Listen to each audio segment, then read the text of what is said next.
Bir son dakika haberiyle başlayacağız. Çınarlı Köyü'nün güneydoğusunda İncirli Mağara mevkiinde saat 12.50 sıralarında yangın çıktı. Henüz kontrol altına alınamayan yangına müdahale ediliyor. İtfaiye Müdürlüğü tarafından yapılan açıklamada vatandaşlar ateş yakma konusunda uyarıldı. Konuşacağız. Sonrasındaki konumuz Geçitköy Barajı. Evet, pompada meydana gelen arıza nedeniyle adanın birçok bölgesine su dağıtımı yapılamıyor. Tarım ve Doğal Kaynaklar Bakanlığı ada genelindeki su kesintisiyle ilgili çalışmaların devam ettiğini belirtti. Herhangi olumsuz ve beklenmedik bir durumla karşılaşılmazsa bugün içerisinde sistem tekrar işler hale getirilecek, suyun dağıtımının gerçekleştirileceği duyuruldu. Girne Belediye Başkanı Murat Şenkul ise yaptığı açıklamada arızanın bugün giderilmesi halinde yarın akşama kadar dağıtım noktasına gelinemeyeceği uyarısında bulundu. Bu arada ülkenin değişik bölgelerinde de elektrik kesintilerinin yaşanması nedeniyle vatandaşlardan sert eleştiriler geliyor. Üçüncü konumuz 2024 yılı Türkiye Cumhuriyeti ile Kuzey Kıbrıs Türk Cumhuriyeti hükümeti arasında iktisadi ve mali işbirliği anlaşması Ankara'da Türkiye Cumhurbaşkanı Yardımcısı Cevdet Yılmaz'la Başbakan Ünal Üstel tarafından imzalandı. Yılmaz, Kıbrıs Türk'ünün hürriyeti ve güvenliği nasıl milli davamızsa üreten, büyüyen, müreffeh mali yapısı güçlü bir KKTC'de milli davamızdır dedi. Detaylarını konuşacağız. Dördüncü olarak Güzelyurt'ta Kıbrıs Sağlık ve Toplum Bilimleri Üniversitesi'nde yürütülen soruşturma kapsamında tutuklanarak cezaevine gönderilen okulun direktörü ve hissedarlarından Serdal Gündüz ve asistanı Berke Özbek bugün ilk tahkikat duruşması için yeniden Güzelyurt Kaza Mahkemesi'ne çıkarıldığı ayrıntıları var. Onları paylaşacağız. Son olarak da davasız halledilebilecek trafik suçlarında sürücülere uygulanacak sabit para cezaları yeni asgari ücret oranında arttırıldı. Artışlı rakamların 5 Haziran'dan itibaren uygulanmaya başlandığı belirtildi. Yine ele alacağız. Evet, buyurun Reşat Bey. Evet, herkese hayırlı günler dileyerek başlayalım. Maalesef ülkede birçok sorun ardı ardına gündeme geliyor. Hangisini ön plana alalım diye bizler de tereddüt ediyoruz. Susuzluk var, elektrik kesintisi var, yangın var, yangınlar var, pahalılık var, trafikte kazalar var, suçlar var, ağır cezalar var. Bunları yan yana koyduğumuzda psikolojik travma var demek. Psikolojik travma. Gerçekten bunu görmek mümkündür.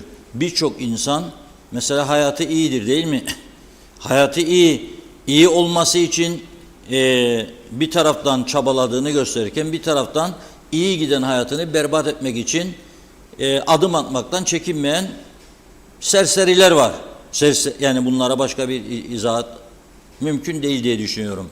Yani devlet dairesine girmek için mesela iş hayatında söyleyeyim, mücadele ediyor, alınıyor, alındıktan 2 ay sonra gidip başbakanlığın kapısını kırıyor.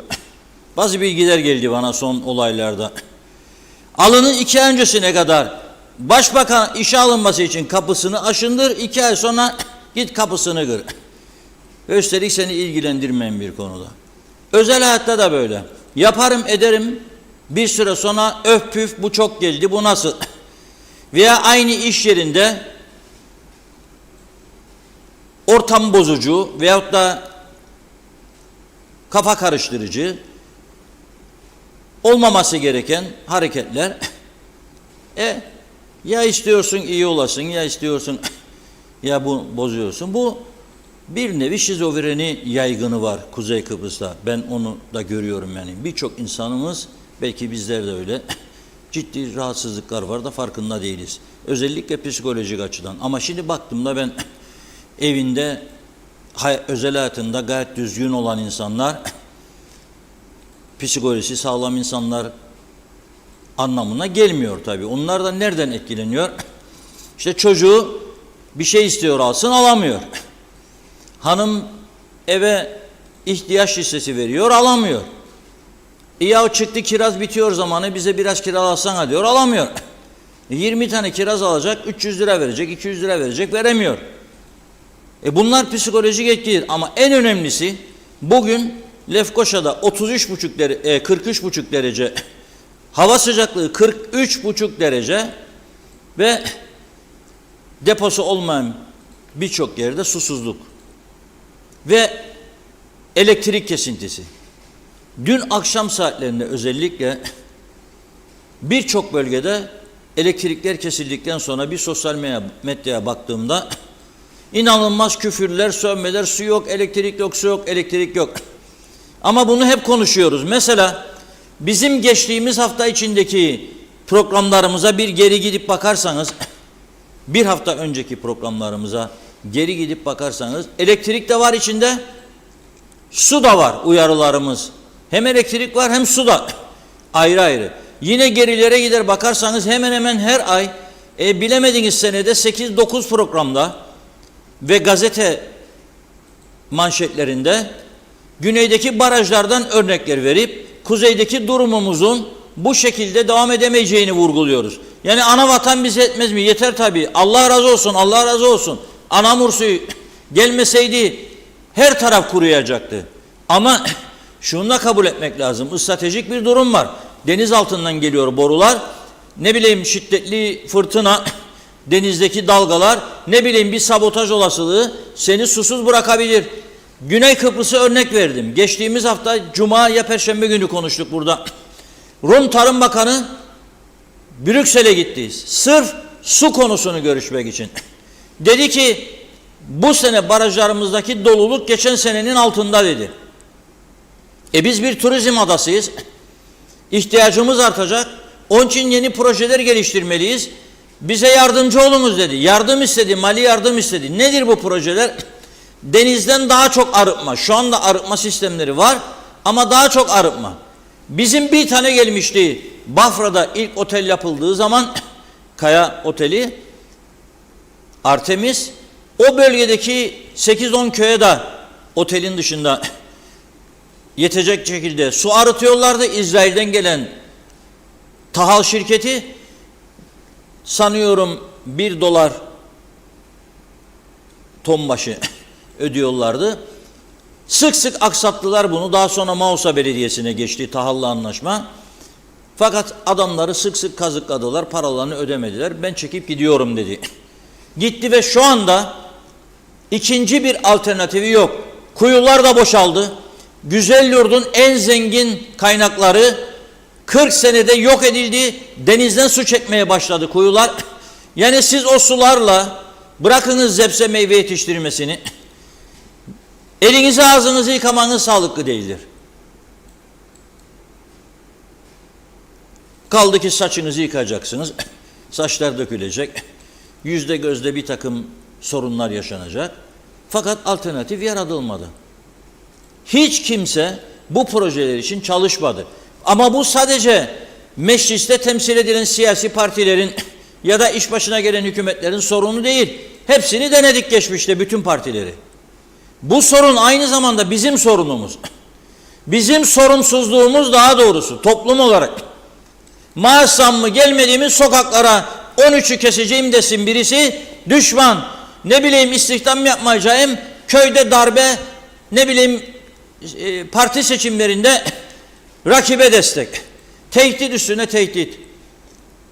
Onun için siyasiler de bakın mesela elektrik konusuna özelleştirmeyi 10 yıldır ağızlarına alamıyorlar. Dörtlü koalisyonda da özelleşme, UBP-DP özelleşme, UBP-DP, YDP özelleşme, muhalefet şimdi özelleşme ve o zaman da tabii dikkat edin ne olduğunu kendilerinin de bilmediği bir ıstogan arkasında yürüyorlar ve bizi de sürüklüyorlar bu felaketin peşinden. Felakettir bu.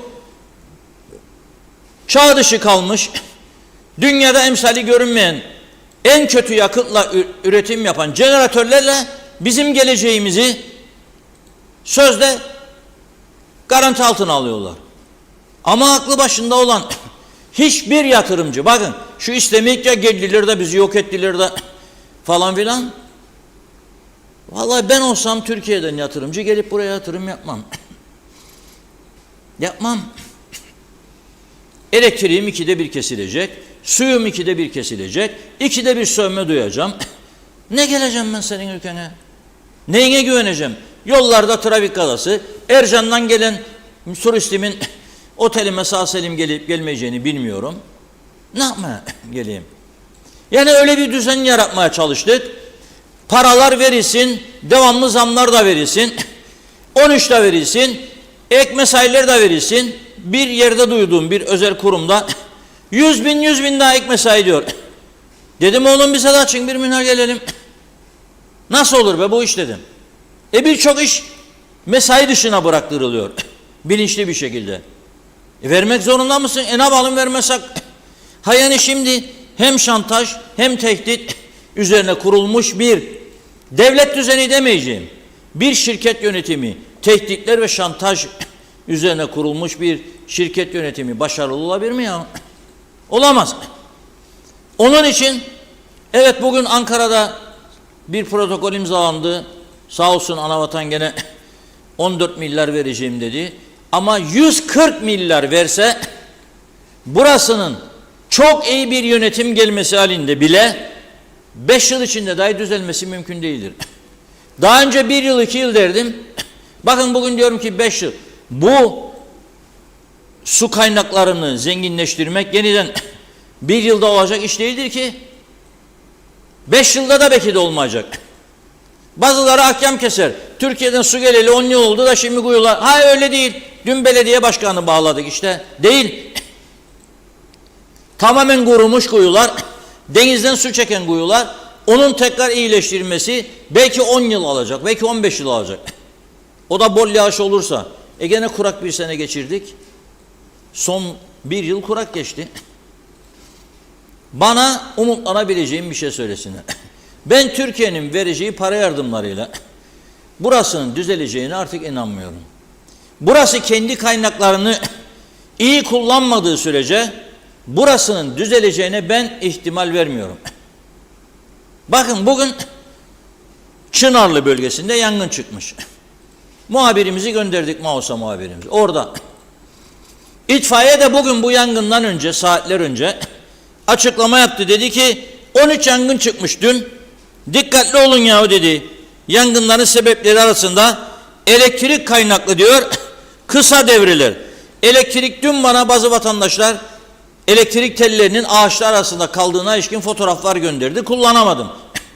Ama her bölgede var diye. Yani çok da göstersem 2 taneyi neyine yarayacak? Her bölgede var bu. Bunu her sene konuşuyoruz değil mi? Özellikle yaz aylarında. Bu elektrik kurumu devamlı personel aldığı halde elektrik telleri ağaçlar arasında kalan telleri kurtaracak bir ekip çalışması yapamıyor. Ağaçları budayıp telleri rahatlığına kavuşturmuyor. Dolayısıyla en ufak bir rüzgarda elektrik telleri kopuyor. Düştüğü yerde zaten otlar kurumuş, ağaçlar kurumuş. Yangın çıkarıyor. Ve senin itfaiyenin dökülen araçlarıyla sen bu yangınları söndürebileceğini umuyorsun. İşte bugün itfaiyenin yanında sivil savunma gitmiş falan. Ancak o şekilde müdahale ediyorlar. Bilmiyorum, büyümezse şu anda daha söndürülmedi. Büyümezse yangın belki söndürürler. Ama büyürse o eşit falan Rumları istemek ihtiyacımız yok dediğimiz Rumlardan uçak ya helikopter isteyeceğiz. Daha yazın başındayız. Haziran ayının ilk haftası da senin kendi ayaklarının üzerinde duracak hiçbir tedbiri almıyorsun. Sen almamakla da direniyorsun. Ama bu ülke aynı zamanda Ferrari, Porsche, Mercedes, BMW şampiyonu. Güneyin 100 kat, belki 500 kat üzerinde pahalı araba kullanan bir taraf oldu. Ama bu taraftan devletin gelirleri olması gerektiği düzeyde artmıyor. Devlet bazı acil gerekli başlıklara bütçe ayırmıyor. Günübirlik yaşamla idare ediliyor. Bir şey olduğu zaman da kaldır telefonu Anavatana. Anavatan gönder bana helikopterde yetişeyim. Anavatanın helikopterleri ve uçaklarının kendine yetmediğini Türkiye medyasından okuyoruz, dinliyoruz tartışma programlarında. Bir de Anavatan'da da kuraklık var. Yani Anamur suyunda azalma olup olmayacağını bana bugün siz bize 3 ay sonra Ağustos sonunda Anamur suyu gelebilecek mi gelmeyecek mi garantisini verebilir misiniz? Veremezsiniz. Peki senin imkanların nerede? Senin denizden arıtma sistemlerin nerede? Efendim denizden arıtma pahalı olurmuş. Tamam abim da sen 2,70 lira aldığın suyu ne izin verdin belediyelere 15 liradan sattı bize? Şimdi 7,5 liradan aldığı suyu ne izin veriyorsun 25-30'a satıyor bize? Sen 25-30'u verdiğin sürece ve göz yumduğun sürece ne yapıyorlar bunlar? Bunlar Türkiye'nin ünlü sanatçılarını getirerek sözde festival yapıyorlar. Birbirleriyle yarışıyor. Bunlar ne yapıyor başka? İstihdam yapıyor. Ama onlar da denetim dışı. Bu şekilde saray yapıyorlar ya. Saray yapıyorlar. Bu Lefkoşa Belediyesi bakın kaç sene önce saray yapmış. Girne Belediyesi bakın o günlerde Girne çemberindeki yazıları sönmüş, kırılmış bir trafik levhasını bütçemde yoktur diye değiştirmeyen belediye başkanının döneminde saray bitirildi Girne'de ve bütün bu siyasiler de gitti kurdele kesti orada. Yazıklar olsun size be. Senin neyine saraylar? Efendim büyüyen Girne'de iş hacmi artmış, personel çoğalmış onun için.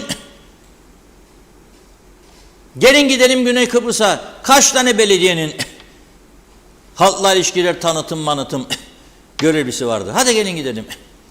Ben Lefkoşa Rum Belediyesi'ni aradım defalarca bilgi almak için kaç kişi çalışır. Beni belediye müdürüne bağladılar her defasında. Yok mu dedim Public Relation Office, Press Office. Yoktur derler bana. Burada bir moda çıktı. Bu inanılmaz bir şey. Her şeyin lüksu ama bu bazı özel şirketlerde de var yani biliyorum. Yani bir kişi yetebilirken efendim falan potansiyel büyüdü. 2 kişi daha alalım. 3 kişi. Okey dendi mi 5 oluyor sonra kendiliğinden. 5 kişi bir bölümde, 5 kişi bir bölümde, 10 kişi bir bölümde artırırsan sonunda senin giderlerin yükselir ve en ufak bir kriz karşısında ne yapacağını şaşırırsın. Borçtan başka çaren kalmaz. Kalmaz. Aynı durumdadır. Sen su kaynaklarını iyileştirmedin. Kuruyan göletler şimdi protokolde varmış.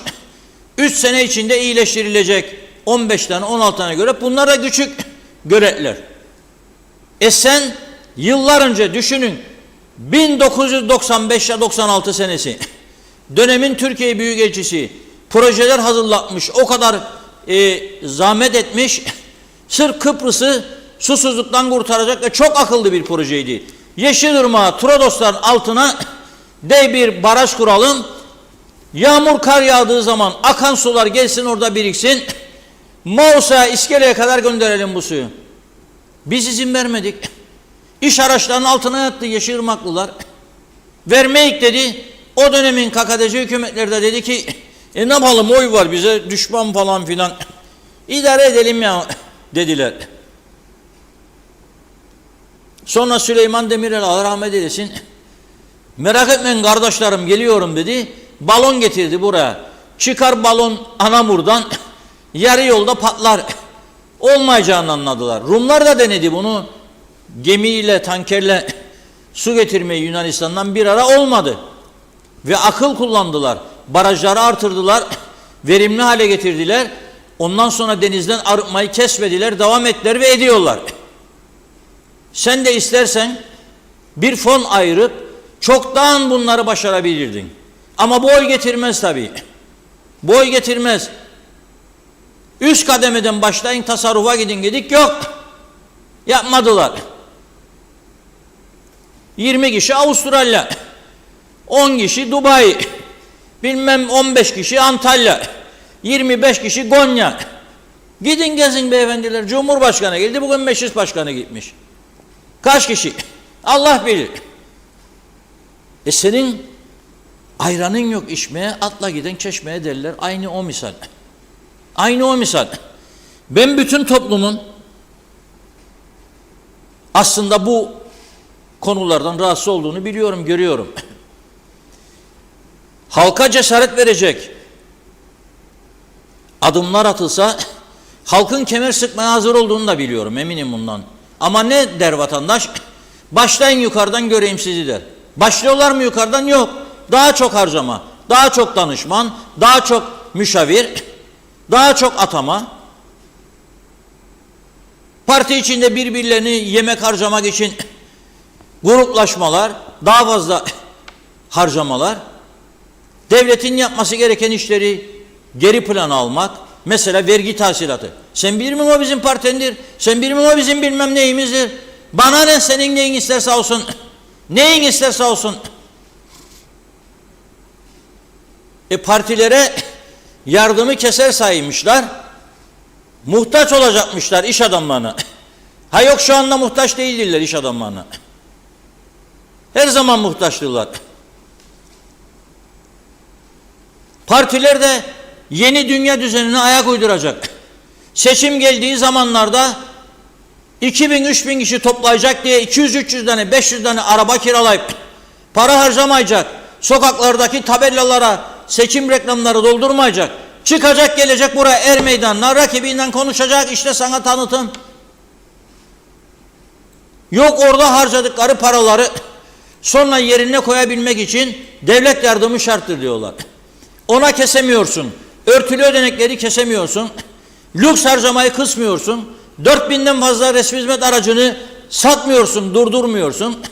Personel istihdamına devam ediyorsun.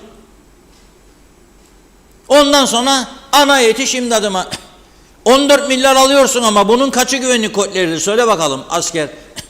5,5-6 milyarı bu askerindir. Bugünkü koşullarda, bugünkü fiyatlarla. Ne kaldı geri sana?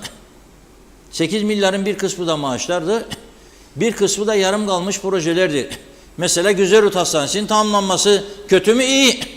Bugün gördüm, Lefkoşa Doktor Burhan Albandoğlu Hastanesi depreme dayanıklı hale getirilecekmiş. Demek ki değildir. Aslında bana biri dayanıklıdır dese de inanmam. Bu kadar eskimiş bir hastane, zamanında inşaat kolon demirleri ortaya çıkmış, paslanmış, çürümüş. Sistemler çalışmıyor. Siz rezil bir durum görmek isterseniz gidin birinci, ikinci katına çıkın. Koridorun ucuna gidin, pencereden aşağı bakın, bir bakalım boşluklarına ne haldedir. Bu yapı içerisinde sen 14 milyar 400 kusur milyon euroyla bu işin içinden çıkamazsın. 400 kusur milyon euro. Ve dediğim gibi bunun önemli bir kısmı, 1/3 en azından askeri harcamalardır.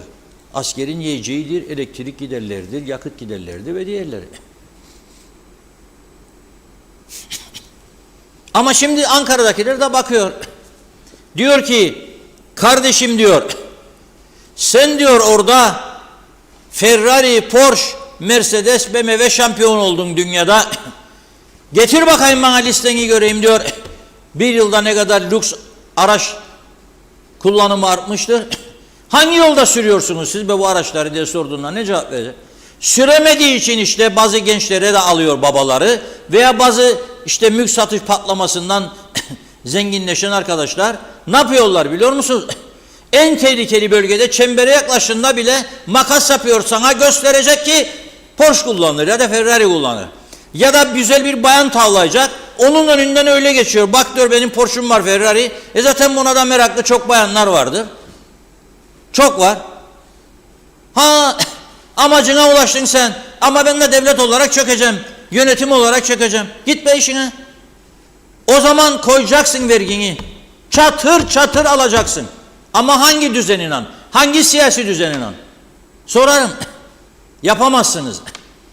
Yapamazsınız. Bu yüce meclis yapamaz bu işi. Hiçbir yapamaz. Bu mevcut siyasi düzende yapamazsınız. 2 milletvekili olan parti 150 kişilik parti meclisinin vereceği karara göre hareket ediyor. Onun ne uzmanlığı vardır? 150 kişiyi koyuyorsun oraya da benim yol projem, benim elektrik projem, benim su arıtma projeme hangi fikirle karar verecek? Neden bu işi aklı başında adamlara teslim etmiyorsunuz? Neden? Güney Kıbrıs, bakınız burada.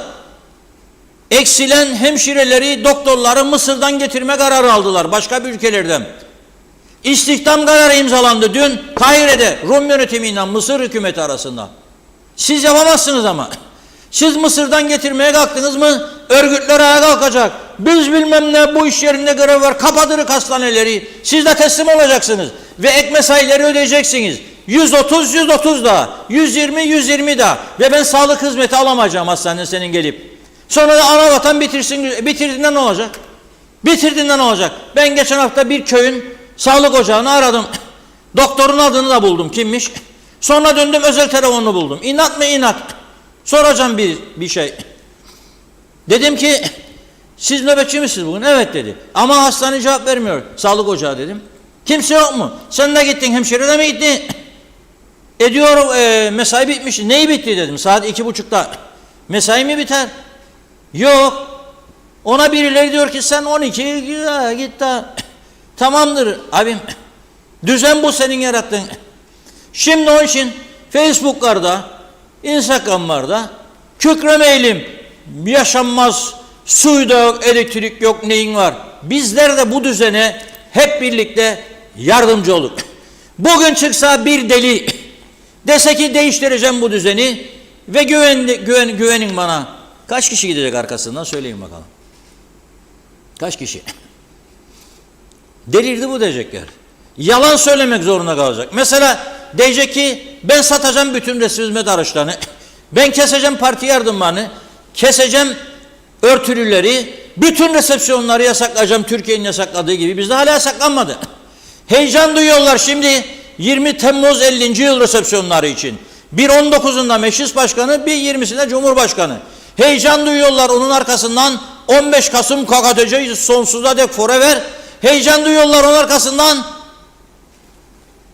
Kraliyet Sarayı açılacak. Atlı süvari olmayacak belki kamuoyu baskısından dolayı ama Mehteran takımı olması lazım o gece.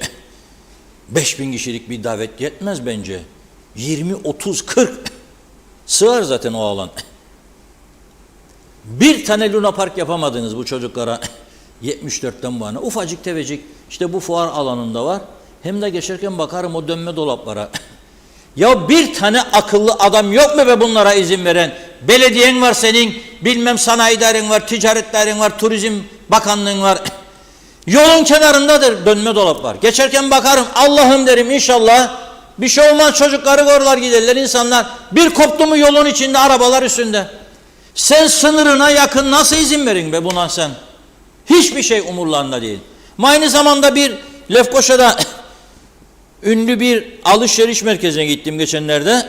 Çocuklara baktım orada tehlikeli vuruş yapar böyle. Onun yanında atçık koymuş çocuğa. Öteki vuruş yaparken kaçtı mı gelecek kafasına delecek yaracak ölebilir de.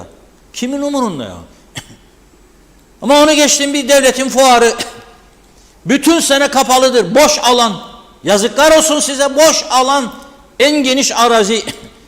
Hayır bari deyin ki biz 4-5 tane odayı ayıracağız adına uluslararası dedik ama aslında kendimizin panayırı tamam mı? Geri bölümü ben bir çocuklara bir Luna Park yapacağım ki Güney'e veya Mersin'e götürme ihtiyacı duymayayım. Çocuğu ağzı yüzlü bir Luna Park denetim altında. Yok o da yok. Ben biri geldi dedi ki bunları kaldıracağım ama 5 seneliğine 13'ü de kaldırdım. Ne olur bilir misiniz siz? 100 tane oy alamaz. 100 tane oy alamaz. O zaman bu düzene devam. Devam. Şimdi bugün Tarım Bakanlığı açıklama yapmış. Diyor ki Türkiye'den KKTC'ye gelen deniz ishali hattında herhangi bir arıza yoktur. Ada genelindeki kesintiyle ilgili çalışmalar devam ediyor. Herhangi olumsuzluk veya beklenmedik bir durumla karşılaşılmazsa bugün içerisinde sistem tekrar işler hale getirilecek ve suyun dağıtımına başlanacak diyor. Geçikköy Terfi İstasyonu çıkışındaki terfi hattında teknik bir arıza meydana geliyor. KKTC'ye ulaşan su baraja terfi ettirilerek Geçikköy Barajı'nda depolanıyor. Barajdan Çamlıbel arıtma tesisine iletiliyor. Geçikköy terfi istasyonuna çıkış terfi hattında teknik bir arıza oldu diyor. Bu arıza herhangi bir yerleşim yerine ulaşan ishale hattı üzerine karşılaşan arızalar gibidir. Ancak arıza tüm adaya su sağlayan terfi hattı borusu üzerinde meydana geldiği için ada genelinde su kesintisi zorunlu kılınmıştır. Eğer giderilirse bugün gün içindeki şu saate kadar giderildiğine ilişkin bir açıklama gelmedi. Verilmeye başlanacak. Ama bu senin musluğundan su akmaya başlayacak demek değildir. Girne Belediye Başkanı Murat Şenkul bugün bunu çok güzel izah etti.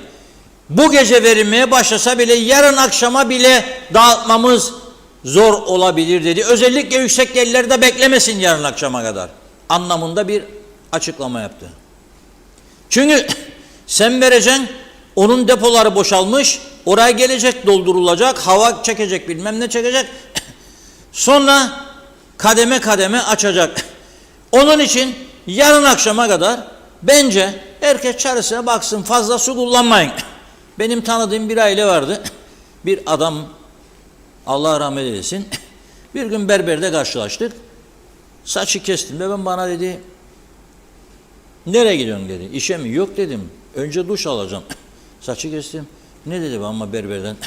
Sonra dedi, saçı kestim. Duş al. Tabii dedim. Kıllar dökülür. Rahatsız olurum. Ha şimdi diyeceksin dedi bana. Tuvalete gittiğinde çiş yaptığında da basan. Evet dedim. Sen basma dedim. Yo dedi. Gün içi dedi. Birikir. Akşam bir defa çekerikse bunu. Bence bunu deneyin bugün. Buna dönün. Eğer öyle 8-10 tonluk depoları yoksa bir evin bazılarında var. Para var, imkan var. Doldurdu. Da öyle senin 2 ton depocuğun altta bir de yukarıda varsa güvenme buna.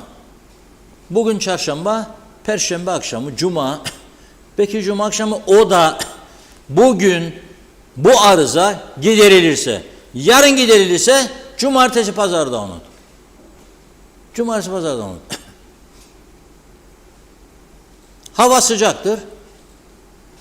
Paralı plajlara gidin. Orada duş da içinde olsun ödediğiniz paranın. Bir güzel duş alırsınız. Hafta sonu bu şekilde temizlenir. Bu düzeni yaradan bizlerik.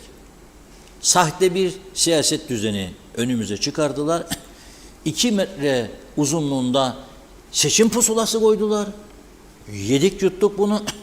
Yargı eleman eksikliği var. Değiştirelim anayasaya koydular. Yanlıştır bu. Değiştirmedik. Yargıyı kilitledik.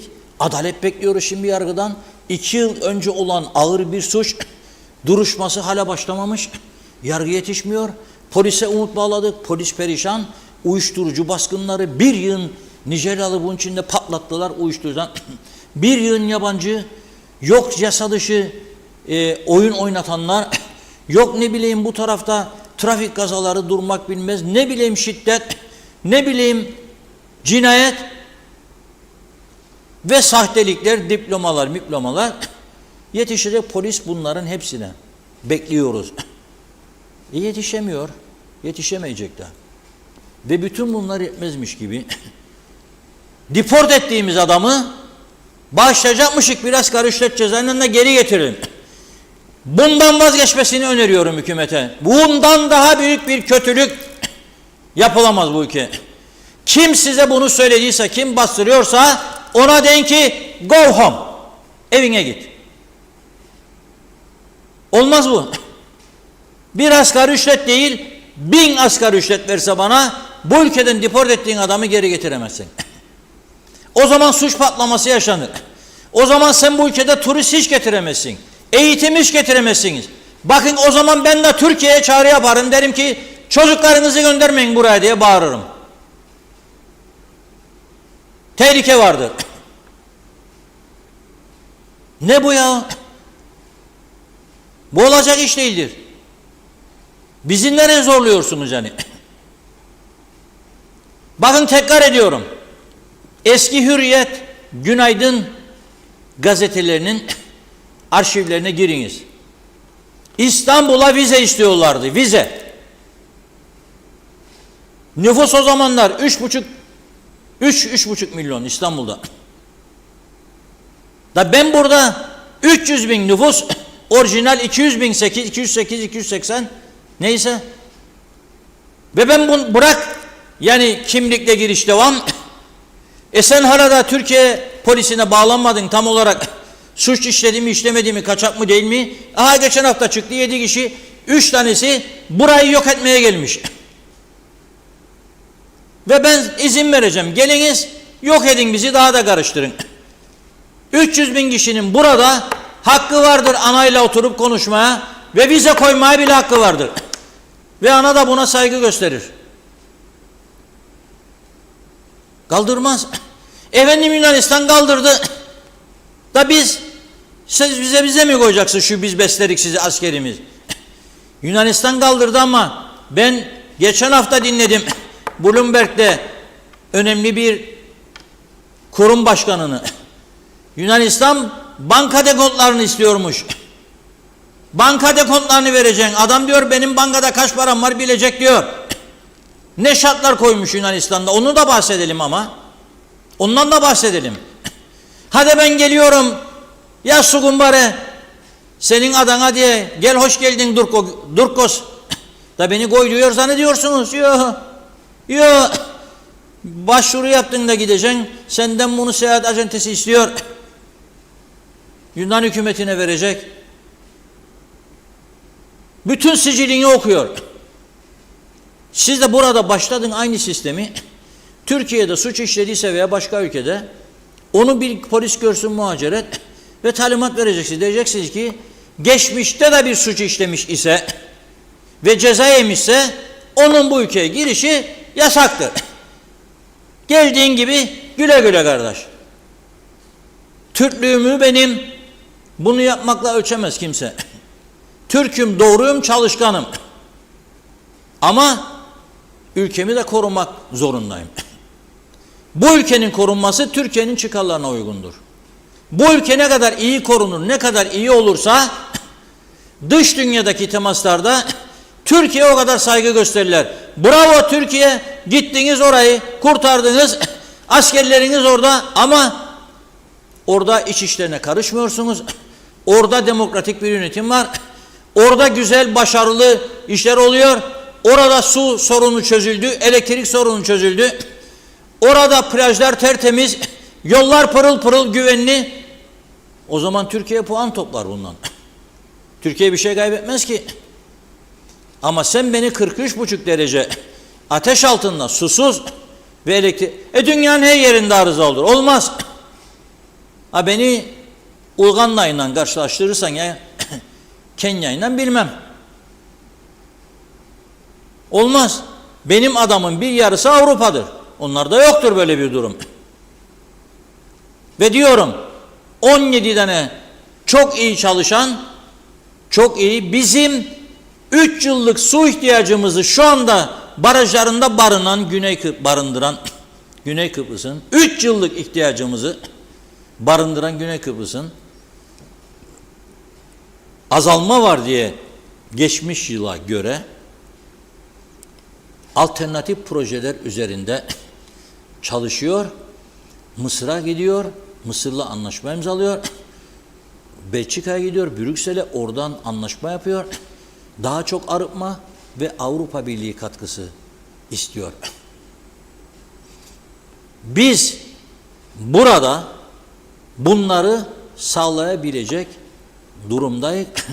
Ama ne yazık ki şöyle bir 300-500 bin kişi korkunç servet sahibi olurken ve lüks araba patlaması yaşanırken bu ülkede dünyada benzeri olmayacak şekilde ama yollar çökmüş, hastaneler yetersiz, doktorlar yetersiz, efendime söyleyeyim suyu yok, eksik yetersiz, elektrik yetersiz, 2'de 1'de elektrik kesintisi, perişan bir durum. Olmaz. Olmaz. Umarım dedikleri gibi bu arıza akşama giderilir de 2-3 günden sonra yine geçici bir şekilde su sorunu çözülür. İnşallah. Elektrik ne oldu? Yönetim kurulundan biriyle konuştum. Hiçbir sorunumuz yoktur dedi bana dün. Kesintiler de bitti dedi. 2 saat sonra her bölgeden elektrikler gitti diye sövmeler görüyorum. Ne oldu? Hani yoktu bir şey. Yedeğin yok çünkü arkadaş. Jeneratörlerin eskimiş, çürümüş. Bu şekilde götüremezsin. Ve deniz açığında gemi geldi bekledi aylarca sana yarı fiyata elektrik versin. Ona go home dedin. O da ana vatandı. Niye go home dedin ona? Evet, buyurun Funda Hanım. Hızlıca başlayalım. Çok mesajlarımız birikti. Evet, Niyazi İnancı adam gibi işleyen 2 kurumumuz Güvenlik Kuvvetleri Komutanlığı ve Polis Genel Müdürlüğü bütün KKTC halkı takdir etmeli diyor. Toz kondurmamalı demiş. Adamızda iyi olan hiçbir şey yok. Ülke iflasa doğru yol almış durumda. Yetkili yetkisizler uyuyor diyor. Ahmet Yaşar, Türkiye kendi vatandaşı hariç herkese para veriyor. Bir de hibe vergiler uçtu Türkiye'de. Aygun Nuri, yazık günah yaz gelmeden ciddi olarak her yerden yangın haberleri geliyor. Burada bir helikopter bile yok. Her yere para var. Helikopter kiralanmasına yok. Mehmet Şenler kolay gelsin, iyi yayınlar dilemiş. İzzet Ahmet, Osman Rakıbet, Erdal Yarkın'da, Güliz Önsal'da. Çağatay Dolunay, Avustralya'da hava sıcaklığı 35 derece oldu mu ateş yakma yasağı otomatik olarak devreye girer, cezası çok yüksektir. Özkan Özdemir, elektrik, su yok, para yok, huzur yok, protein yok ama ne mutlu protokol var. Ali Dereseven, ülke düşünün, susuzluk yaşarken deniz altından getirilen su denize dökülüyor. Diğer taraftan çok önemli bir şirket bize yarı fiyatına temiz kesintisiz enerji önerirken reddediliyor. Dünyanın en pahalı, en kirli ve kesintili enerjiyi reva gördüler. Sizce bu olanların cevabı veya anlamı yok mu? Mehmet Uluçaylı, keşke hayvanları örnek olarak alsak. Kendilerine şefkat gösterenlere ihanet etmezler ama insanlar öyle mi diyor? İyilik yaptığın kişi daima nankör çıkar. Dünyada tek kötü yaratık insandır. Hem yer hem söver. Altan Korkmaz, maalesef konuşuluyor ama hep boş demiş. Mehmet Ali Özdemir, maalesef yine nefes aldığımız son kalan ormanlarımız da yanmakta. Daha önce hatırlarsınız Mersinlik Tatlısu bölgesi yanmıştı. Şimdi yakın bölge Çınarlı'da. İnşallah bir an önce söndürülür. Hasan Kızılkurt, asgari ücreti tabi tutulmuş Lefkoşa Belediyesi suyun tonu 41 lira. Ergün Yahat, ülkede tam bir kaos ortamı şu an yaşananlar. Osman Önem, şimdi de su konusu problem, daha bakalım neler olacak, çok yazık. Ahmet Yaşar, Türkiye'de de belediyeler fahiş fiyatla halka su satıyor diyor. Ulus Barani, iyi şeyleri dile getirin demiş bugün diyor. Örneğin Ünal Bey bugün Ankara'da cepçikleri dolu geliyor. Bizi idare eden bu basiretsiz yöneticilerin TC'nin verdiği bu paraları nasıl yiyeceklerini veya yedireceklerinden bahsedin demiş. Kim ve kimler bu mammayı yiyecektir bilelim. Ali Cevat, dün bahsetmiştiniz. Bugün köşe yazınızda da yine bahsettiniz. Herhangi bir değişiklik gördünüz mü sanmıyorum. Bakanı bakmayanın umurunda değil. Onlar şu an tatil yaklaştı. Onun programını yaparlar. Yazıklar olsun hepsine demiş. Kemal Osman Ceyhanlı, sıcaklar başladı, yangınlar da ard ardaya başladı. Peki su yok, Allah yardımcımız olsun.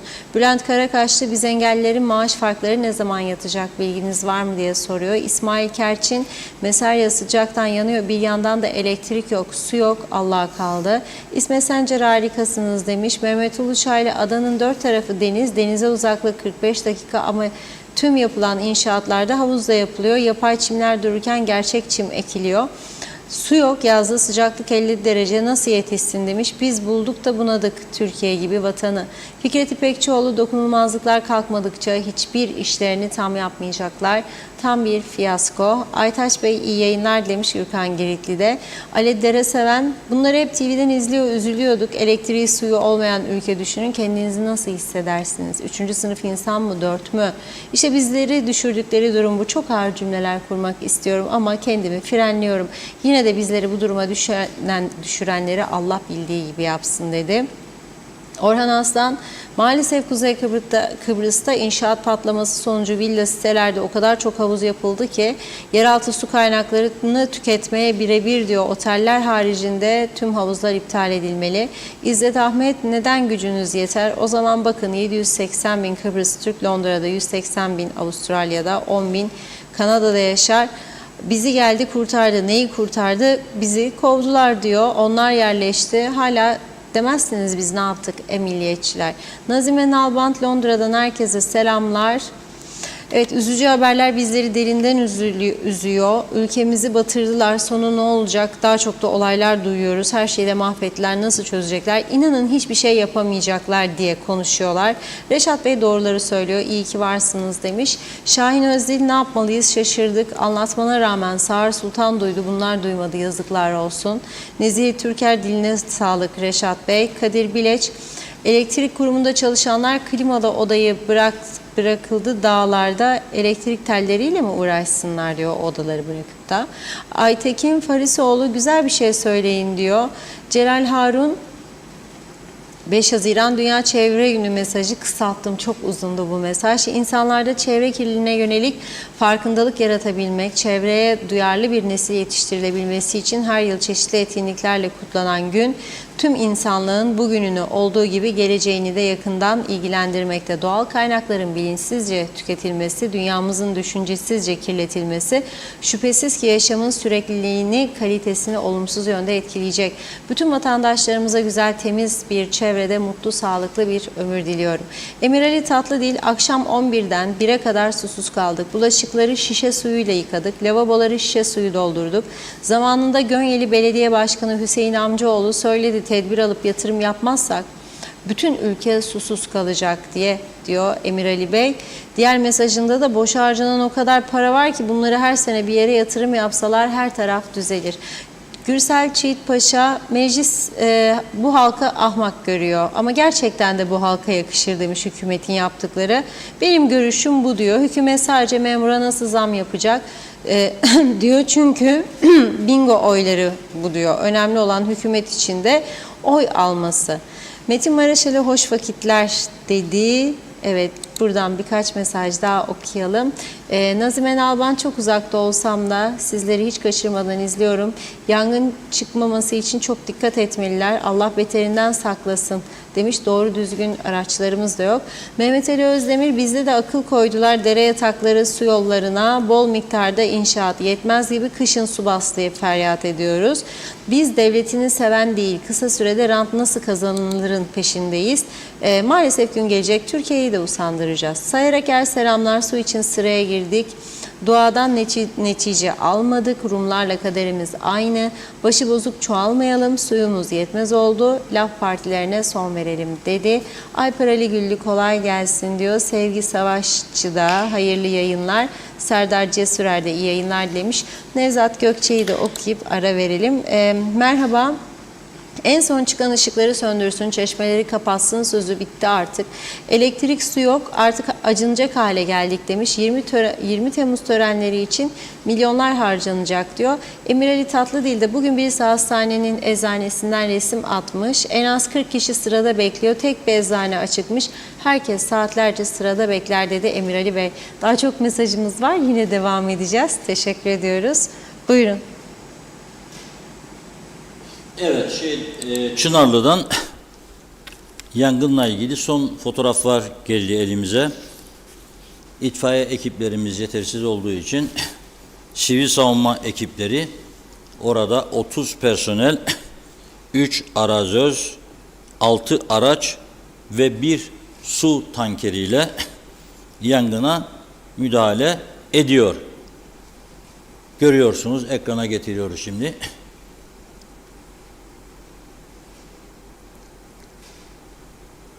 Değişecek fotoğraf var, çok fotoğraf var.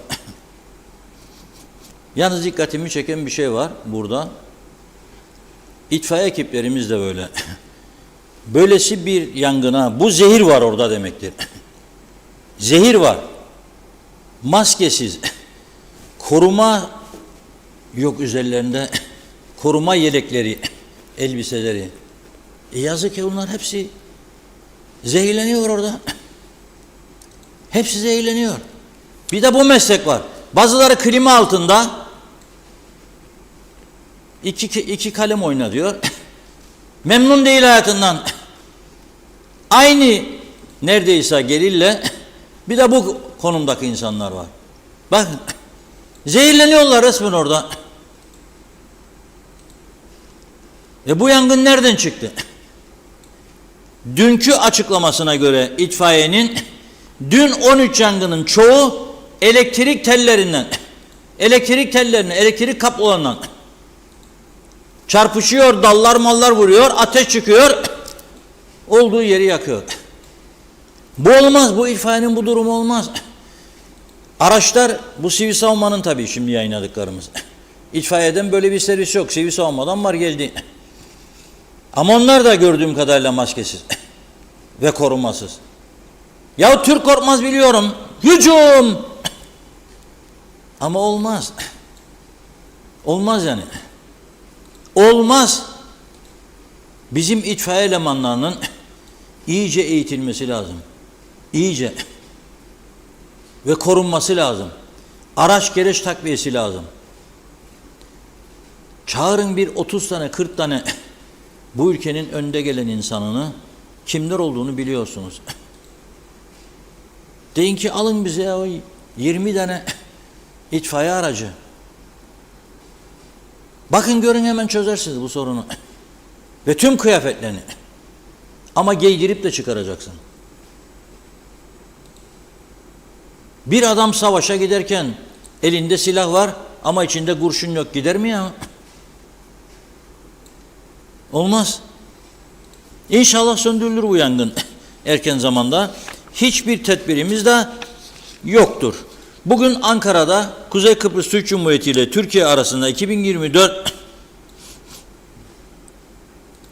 yılı mali ve ekonomik protokol, onlar şeydir, iktisadi ve mali işbirliği anlaşması imzalandı.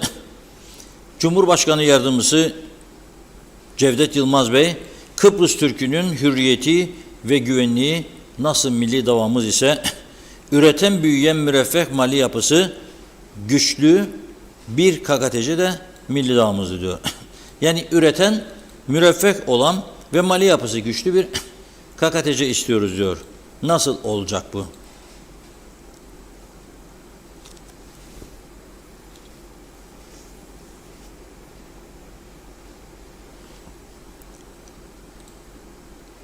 Bu anlaşmayla Kuzey Kıbrıs'a 14 milyar Türk lirası yeni ödenek tahsis edilecek. Ancak diyor geçtiğimiz yıldan kalan 2 milyar var diyor. Bununla birlikte 16 milyar ödenek kullandırmayı öngörüyoruz diyor Kuzey Kıbrıs'a.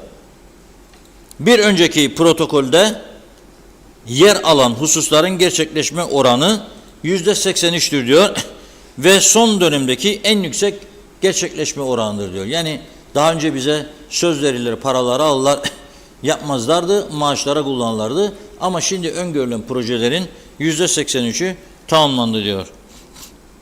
99,5 milyar ödenek tahsil ettik Kuzey Kıbrıs bundan diyor. Yeni Girne Hastanesi projesi tamamlanmak üzere diyor. Güzelurt Hastanesi projesi revize edildi diyor. Pamuklu ve Maraş Sağlık Merkezleri ve Lapta Sağlık Ocağı baştan sona tadilatı ve büyütülmesi işlemleri projelendirildi diyor ve bunun için 45 milyon Türk lirası ayrıldı. Cumhuriyet Meclisi Hizmet Binası, Cumhurbaşkanlığı Külliyesi, Millet Bahçesi ve Millet Camisi çalışmalarında önemli mesafe kaydedildi diyor. Projenin açılışını yapılabilecek seviyeye gelmesi için çalışmalar hızla devam ediyor diyor. Başbakan Ünal Üstel de Türkiye'nin mali yardımlarına teşekkür ediyor. Şimdi Güzelyurt Sağlık ve Toplum Bilimleri Üniversitesi'nde yürütülen sahte diploma, sahte fatura, sahtekarlıkla para ödeme emri gibi olaylar yaşandığı iddia ediliyor biliyorsunuz. Ve üniversitenin direktörü aynı zamanda küçük hissedarı Serdal Gündüz ile onun asistanı olan Berke Özbek tutukluydu, cezaevinde bulunuyorlardı. Bugün nihayet bakın aradan kaç ay geçti ancak polis hazırlanabildi ve Güzelurt Mahkemesi'ne çıkarıldılar. Ömer Kadiroğlu oradaydı, duruşmayı izledi.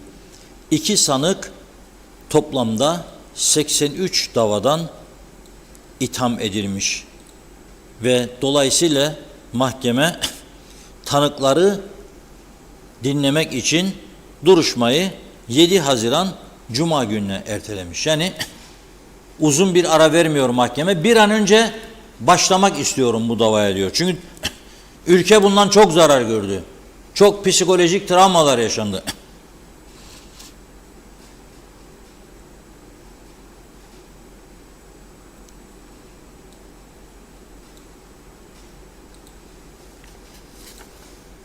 Bu duruşmada önümüzdeki Cuma günü gerçekleşecek duruşmada 7 tanık dinlenecek. Ama bu arada polisin ve başsavcılığın soruşturma kapsamını aldığı ve dosyalarını hazırladığı başka isimler olduğu söyleniyor.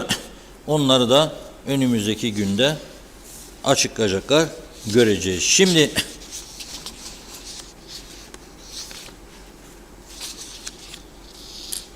dün Türkiye'nin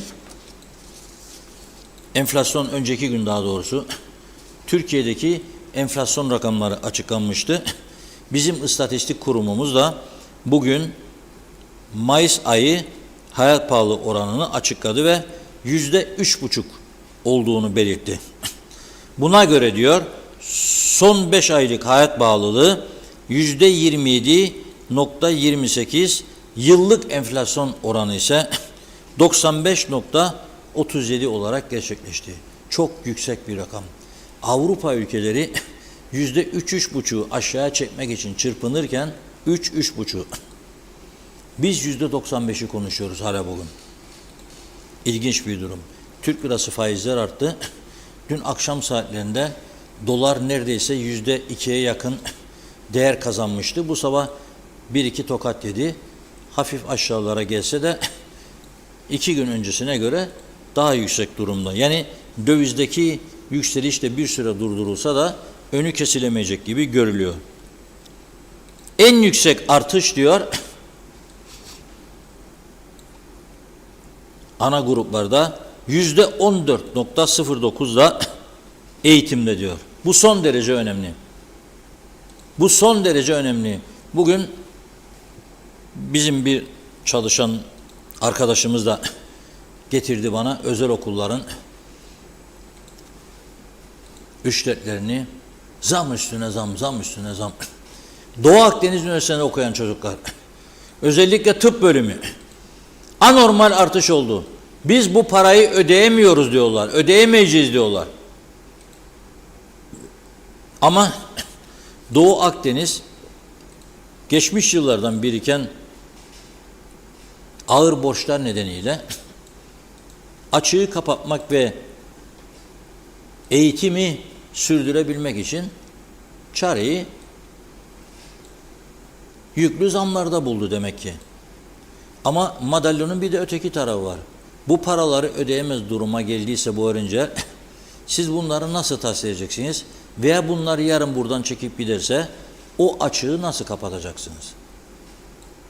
Bence bakın bu bir liberal ekonomidir diyorlar. Eğitimi karıştırmayın onu. Milli eğitim bunun dışında kalamaz, bakanlık. Devlet bu olayın dışında kalamaz. Ne kadar maaş artışı oldu? Nedir gerekçe? Ona bakarsınız. Eğer artışlar özel okullarda, üniversitelerde ona paralelse tamam. Ama yıllık enflasyon %95 olarak çıkarsa, ki bunun içerisinde söyleyeceğim, tiyatro bileti zam şampiyonuymuş. Bakınız siz. Bunları ayırırsanız dışarıya ve gerçek olay %80'lerdeyse ve okul ücretlerine %200-250 zam yapıldıysa burada bir tezat var. Bunu durdurmak zorundasınız. Durdurmak zorundasınız. Çünkü zaten okuma yazma alışkanlığının dibe vurduğu bir ülkede yaşıyoruz. Bunu daha da berbat etme riski vardır şu anda ortada. Bir önceki aya göre 465 madde almışlar. Ortalama fiyatlarda Pardon, 465 maddenin fiyatında artış olmuş. 114 maddede de düşüş olmuş. En yüksek fiyat artışı ilk 3 mal %150 ile tiyatro bileti, devlet tiyatrosu diyor. Yandı bir nasıl tiyatro salonları yok. Nerede oynuyorlar? Başka salonlarda oynuyorlar da. O da bu çok ilginç ha. İyi dinleyin bunu lütfen. %116 ile limon, %72 ile maydanoz. Yahu limon cennetinde yaşarık. Limonlar dalında kaldı, toplayamadılar. Eridiler, çürüdüler. Da %116 artış. Bu nedir? Bu tembelliktir bu. Toplayıp da getirip pazara soran yoktur. Tembelliğin sonucudur bu. Az miktarda insan topladığı için fiyatlar yükseliyor. Yarın ithal ederlerse şaşmam. Nasıl olsa devlet dedi 5,5 lira ödeyeceğim size dediği kilo başı, verin Süplüvex'e, sıksınlar meyve suyu yapsın. Sonra da dediler bu kadar ürünü biz sıkacak kapasitemiz yok. Sıksak da depolayacak buzdolaplarımız yok. Ha Cevdet Yılmaz Bey gelsin bir güzel yurda görsün. Aha Cevdet Bey bak gördün kaldı elimizden narenciyeler. Da sıkamayacak da anavatan bize bir buzluk yapsın. Bu gerçekten çok üzücü bir durumdur ya. Forbes dergisinde ilk 100 zengine giren adamların var senin daha. Bir buzdolabın yoktur ya. Çok üzgünüm. İlk düşüş kaydeden 3 üründe %45 karpuz düşmüş, düşecek tabii. Çünkü bastılar büyüttüler. Nisan'da karpuz, Mayıs'ta bağlı sattılar. Şimdi çoğaldı. Güneş su ister karpuz. Düştü. Kavun %45 aynı şekilde. Ve dolmalık biber onun da tam zamanı, bir güneş ister bir de su ister. Ha su gelmezse şimdi tabii ki vay halimize. Bir konu daha var ki vay halimize dedirtecek.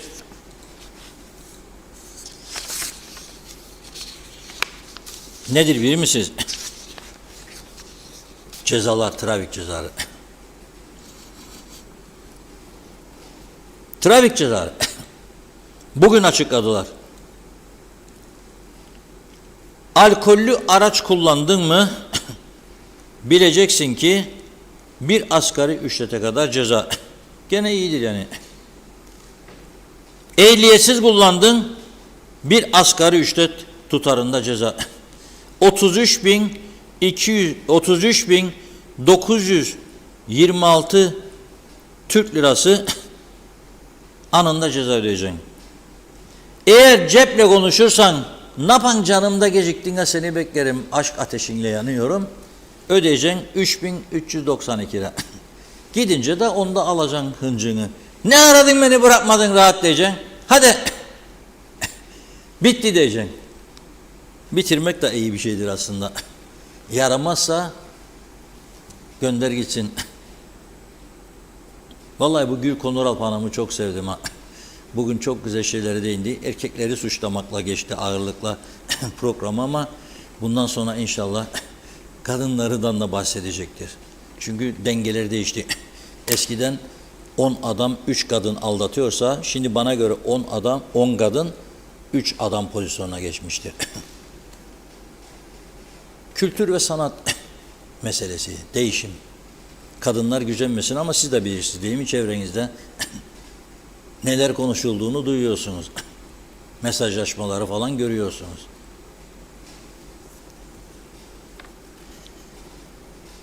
Psikolojik durumlar çok kötü ya. Sürüş ehliyetsiz araç kullandın mı? 33.926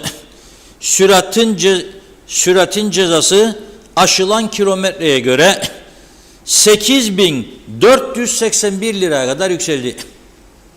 8.481 liraya kadar yükseldi. 20 kilometreye kadar eğer aştıysan 3.392 TL ödeyeceksin. 20 kilometreden fazla olursa 40 kilometreye kadar 5.088 lira ödeyeceksin. 40 kilometreden fazlaysa 8.481 Türk lirası ödeyeceksin. Yani Lefkoşa Girneoğlu 100'dür.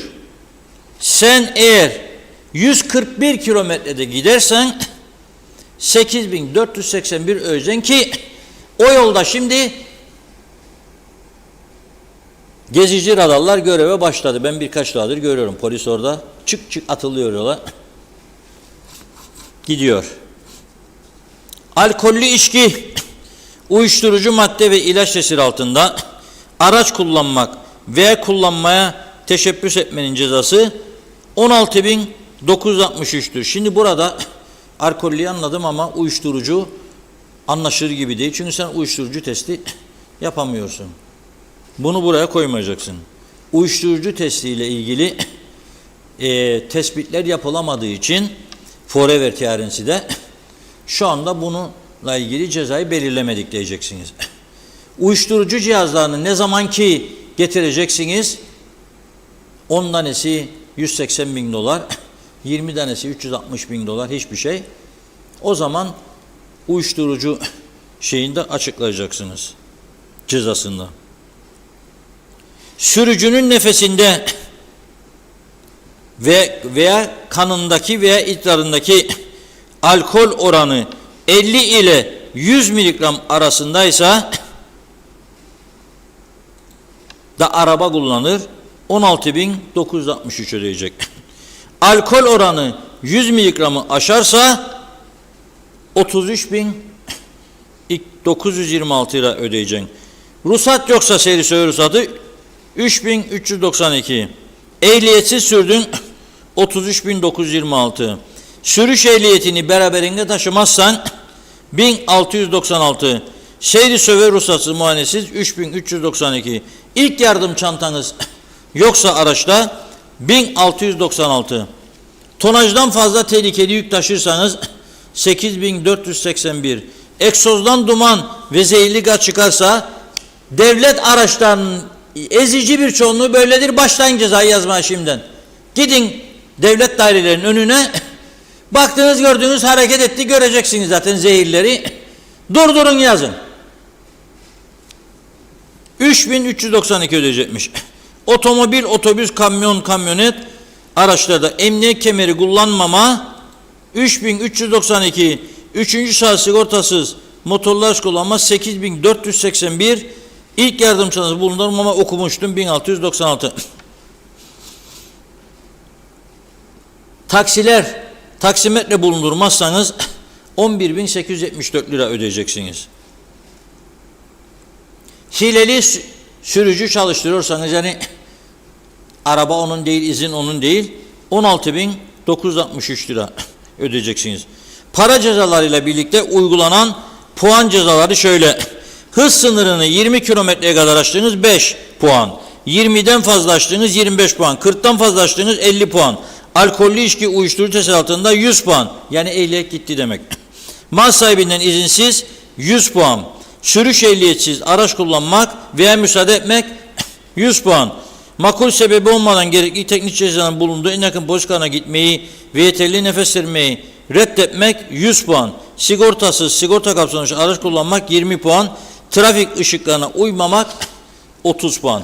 Yani kırmızıda durmadınız, 30 puan gidecek. Öyleyse biz ne yapıyoruz? Önce kırmızı Serdar'ın Apo ile birlikte kırmızı ışıklar yapmışlardı bugün. İkinci verecektik ama önce onu veriyoruz, ardından nereye geçiyoruz biliyor musunuz? Susuzluk ve elektriksizlik sizi ne kadar mutlu ediyor diye bir soru sordular vatandaşlara. Bakalım ne dediler, birlikte izleyelim.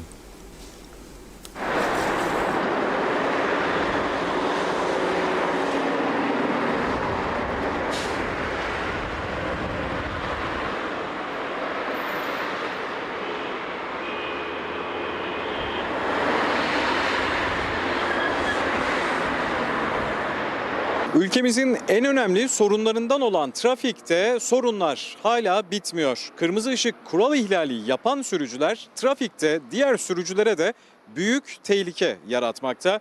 Genellikle en yoğun saatlerde trafikte kırmızı ışık ihlali yapılıyor. Bu durumsa hem yayaları hem de yolda seyir halinde olan araçları büyük ölçüde tehlikeye atıyor.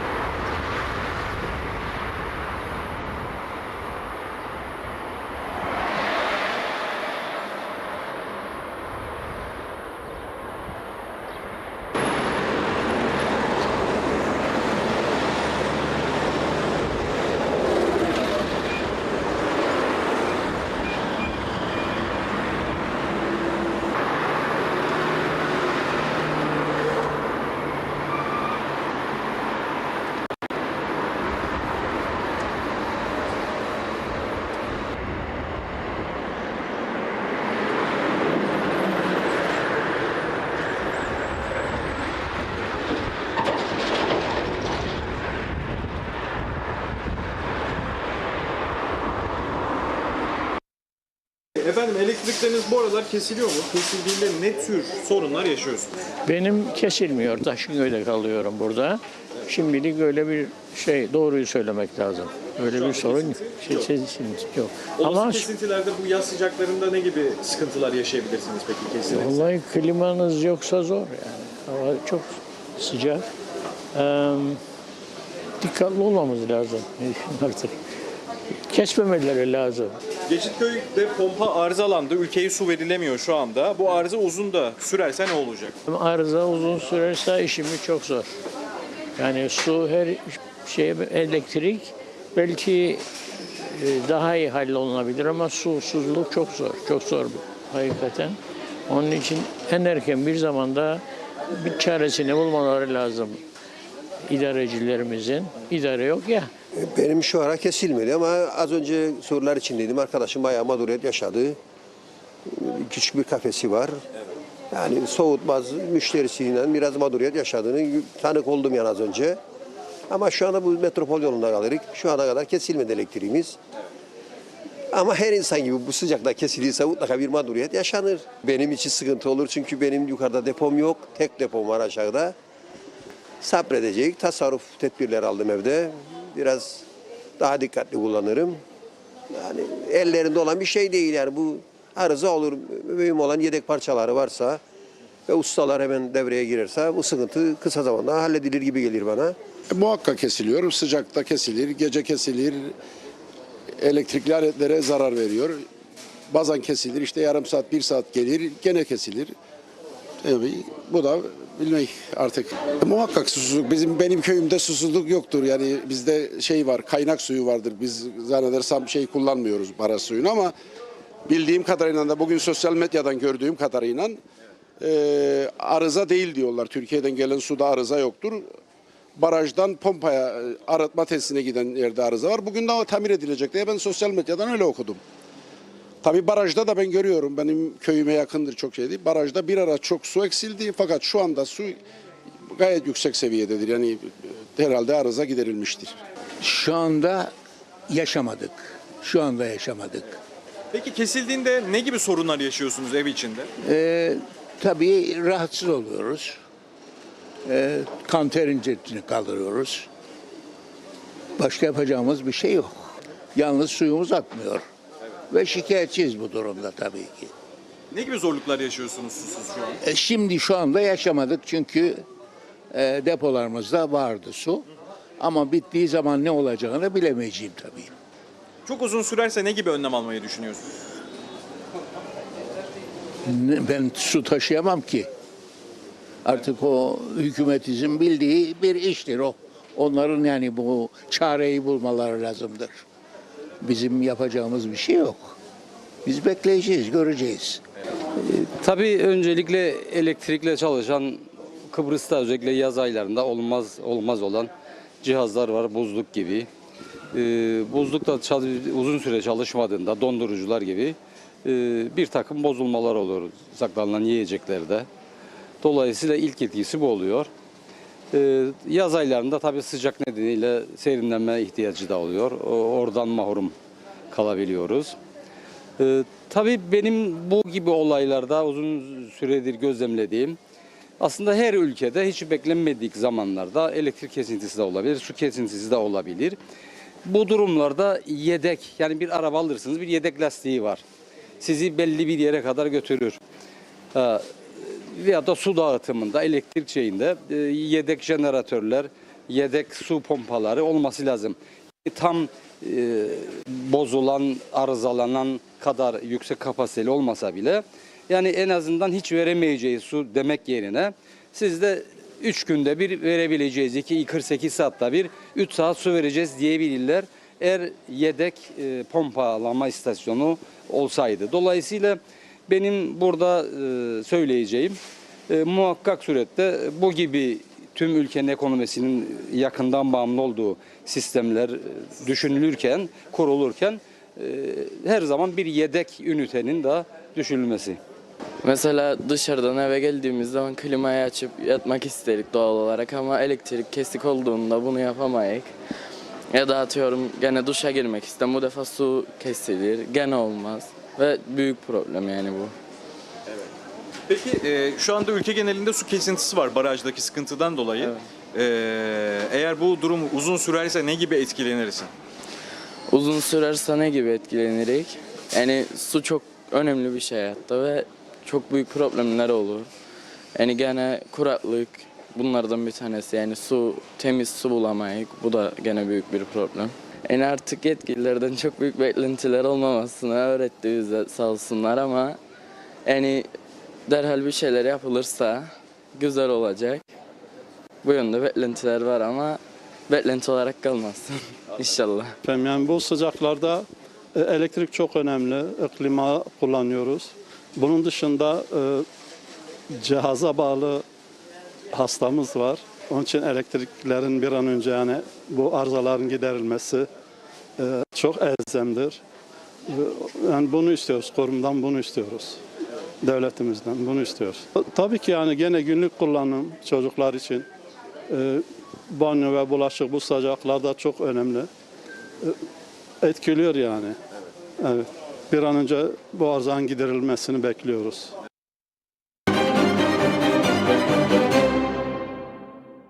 Var mı?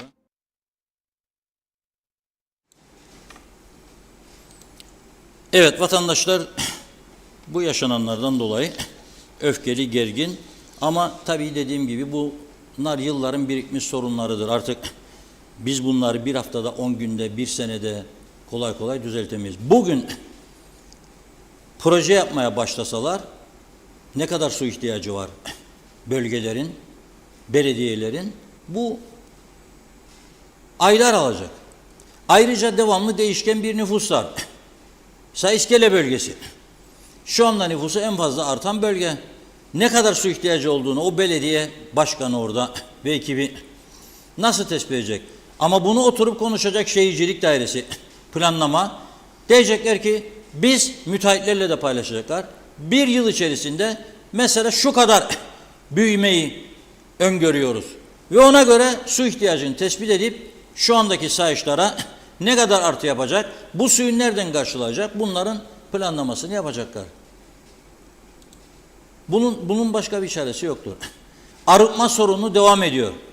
Elektrik sıkıntıları devam ediyor. Bakın, şimdi bugün şu saate kadar kesilmedi, akşama kesilmeyecek anlamına gelmez değil mi?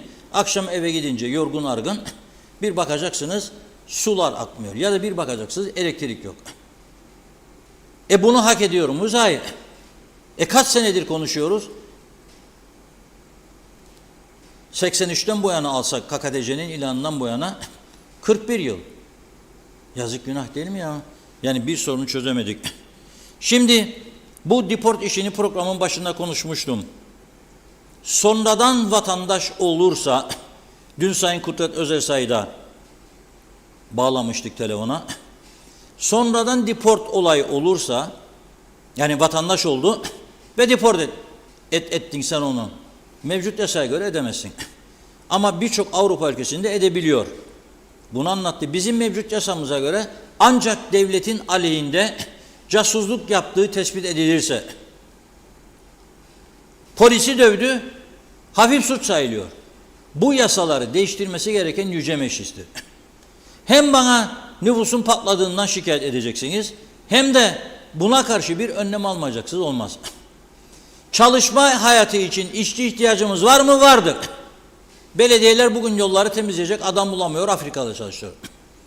Bunu yapmak yerine siz kayıt altına alacaksınız. Bu ta Osmanlı İmparatorluğu döneminde Kıbrıs'ı fethettikten sonra yapılan bir uygulamaydı.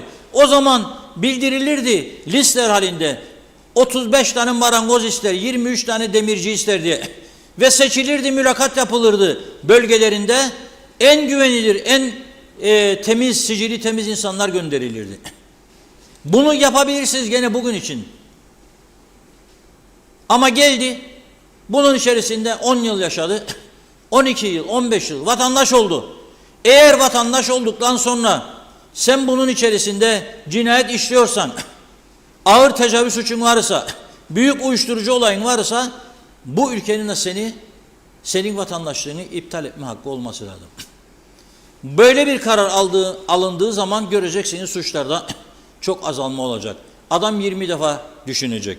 Şimdi geçtiğimiz günlerde konuşmuştuk. 2 Haziran 2024 tarihinde sabah saat 1.15'te Girne'de umumi bir yer olan Namık Kemal Caddesi üzerinde nefesinde 360 miligram alkollü içki tesiri altında sarhoş vaziyette bulunduğu bir sırada eşinin trafik polisleri tarafından rapor edilmesine kızarak yolcu olarak bulunduğu arabadan inip kontrol noktasında görevli polis memurunun üzerine yürüyüp yüksek bir sesle bıdı bıdı yapma lan deyip rahatsızlık yapıp ellerini ve kollarını gelişigüze sağdıktan sonra sağ eliyle polis memurunun yüzüne yumruk atıp yere düşürmesi neticesinde sağ el yüzük parmağının da kırılmasına sebebiyet verdi diyor. Polis zanlının olay yerinde bulunan polis ekipleri tarafından makul güç kullanılarak etkisiz hale getirildiği ve suçüstü hali gereği tutuklandığını mahkemeye aktardı. Zanlının mahkemeye çıkarılarak 3 gün ek tutukluluk emri alındığını, bu süre içinde gerekli soruşturmanın yapıldığını söyledi. Uygun bir teminata bağlanmasını talep etti. Yargıç da 10.000 Türk lirası nakit teminat yatırılması, KKTC vatandaşı muteber 2 kefilin 250.000 lira kefalet senedi imzalamasıyla ve haftada bir gün polis karakoluna ispat-ı vücut. Şimdi burada tabii ben yargıcın kararını eleştirecek değilim.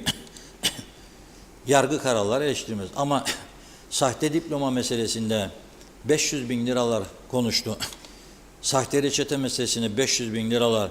Bu burada devleti yere devirdi. Sarhoş vaziyette. Polisin yere devrilmesi, devletin yere devrilmesi demektir.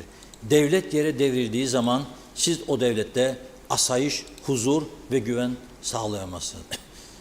Bunu Yüce Mahkemenin bundan sonraki süreçlerde değerlendireceğini umuyorum. Evet, durum gerçekten bu kadar üzücü bir vaziyettedir. Buyurun Funda Hanım. Evet, mesajları tamamlayalım. Çok mesaj vardı. Evet. Soner Sabriler'de kalmıştık. Diyor ki selamlar, zorla göçe zorlayan hükümete teşekkür ederiz. İngiltere'den hem vatandaş olduk hem düzgün bir hayat yaşamamıza neden oldular. Ben özbeöz Kıbrıslı olarak tatilimi bile diyor Güney Kıbrıs'ta geçirmeme zorluyorlar. Gelen hükümet de aynı, giden de aynı. Girdaba çektiler, yazıklar olsun demiş. Tema Yavaş Londra'dan selamlar. İngiltere'de 4 hafta sonra seçim var.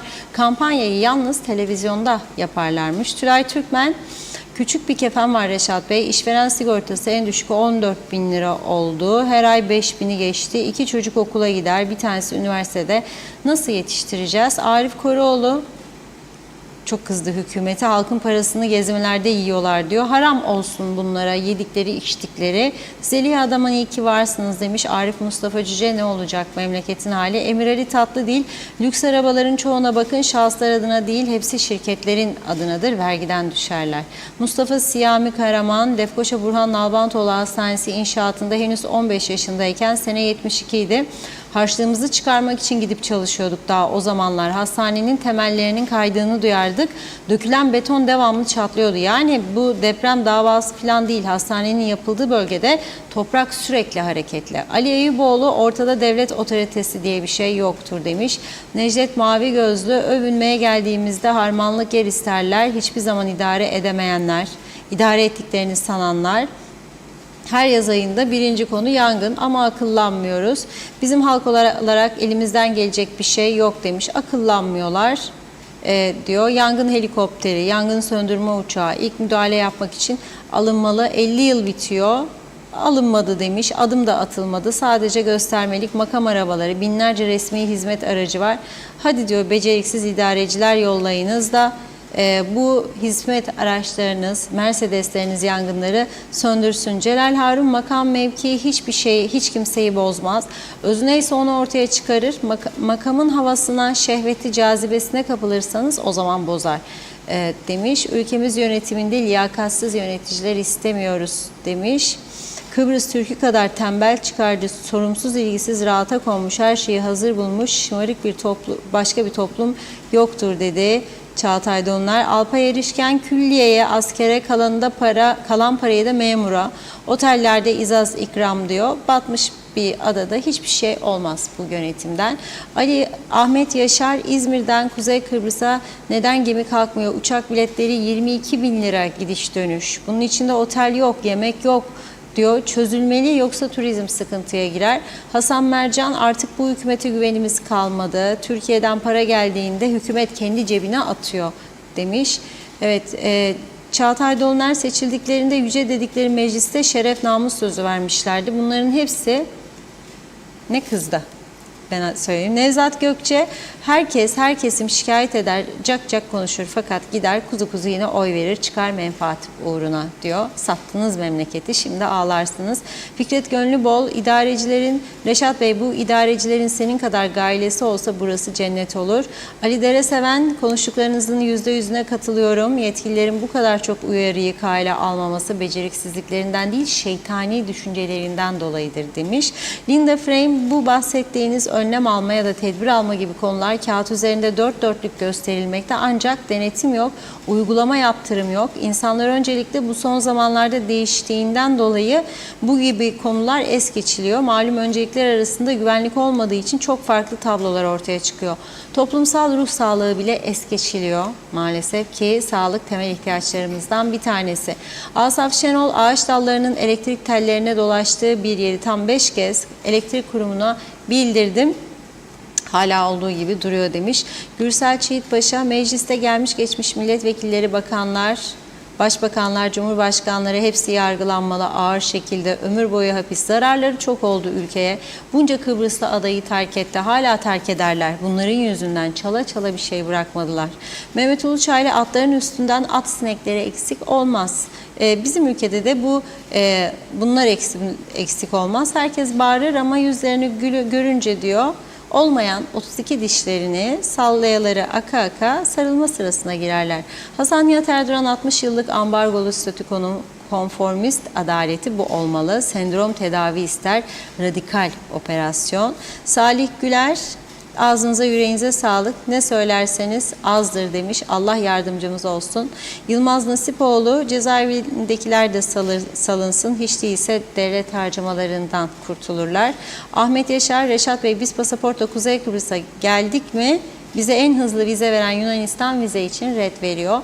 Göksel Saydam, çocuklarımızın bilgi ve tecrübelerine katkı koyacak, boş zamanlarını değerlendirecek olan hayvanat bahçesi yapımı hiçbir devlet kurumunun veya belediyenin aklına gelmemiş olması çok tuhaf değil mi? Herkes çocuklarını güneye götürmek suretiyle bu ihtiyaçlarını gidermeye çalışıyor. Leman Çamlıbel, çok doğru, ne demek deport edilen kişileri tekrar sokacaksın.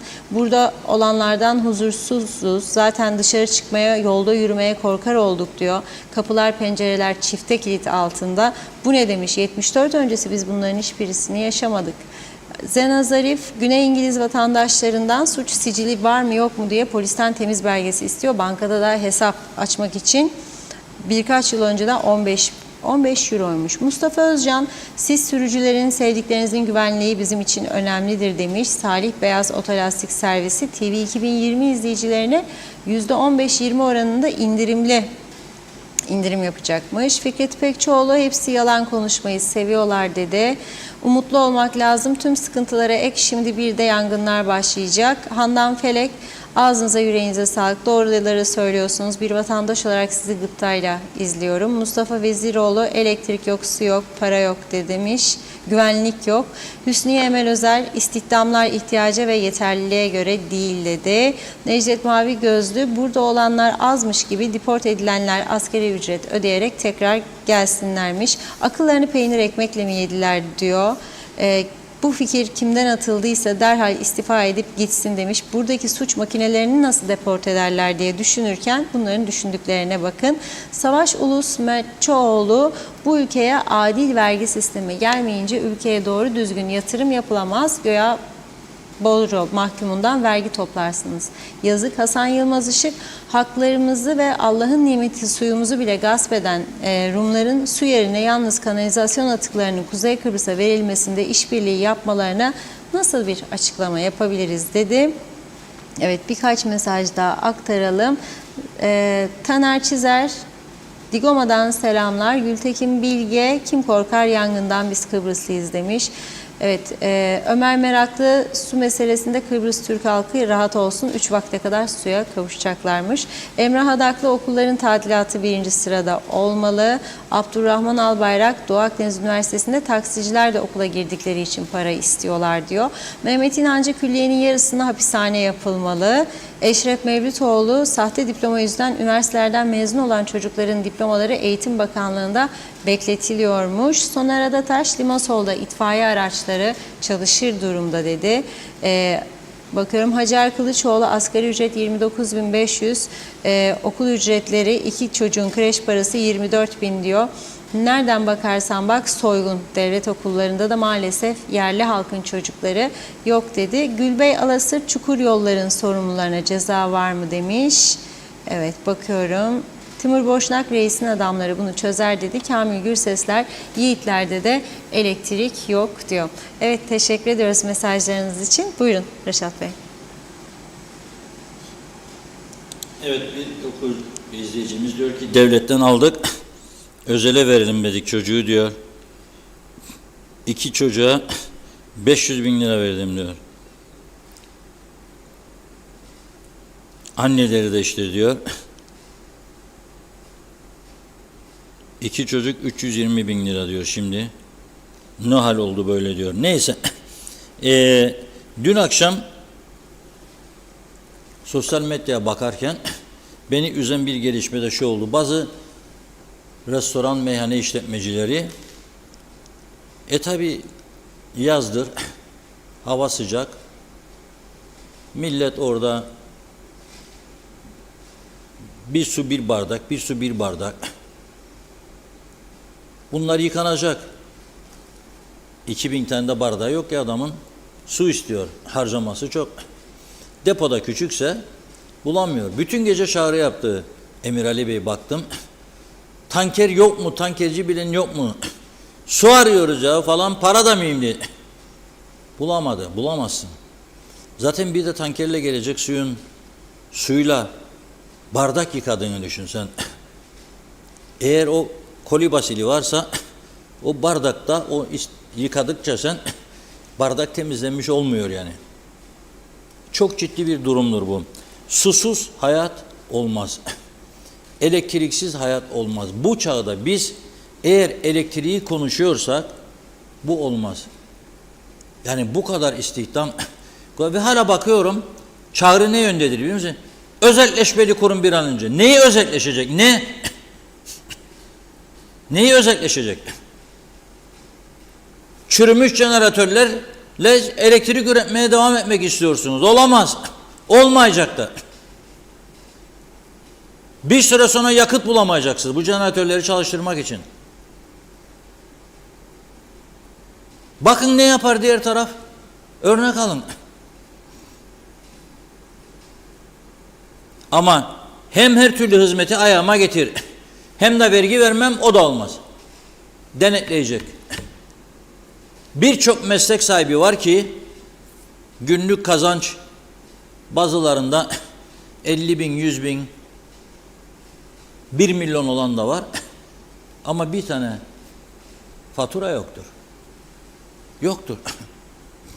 Nasıl ben ayakta duracağım? Duramayacağımız belli. Ama maalesef bu işlerin takibi yapılmıyor. Evet, bugünlük bu kadarla yetiniyoruz. Yarın inşallah güzel haberlerle birlikte oluruz.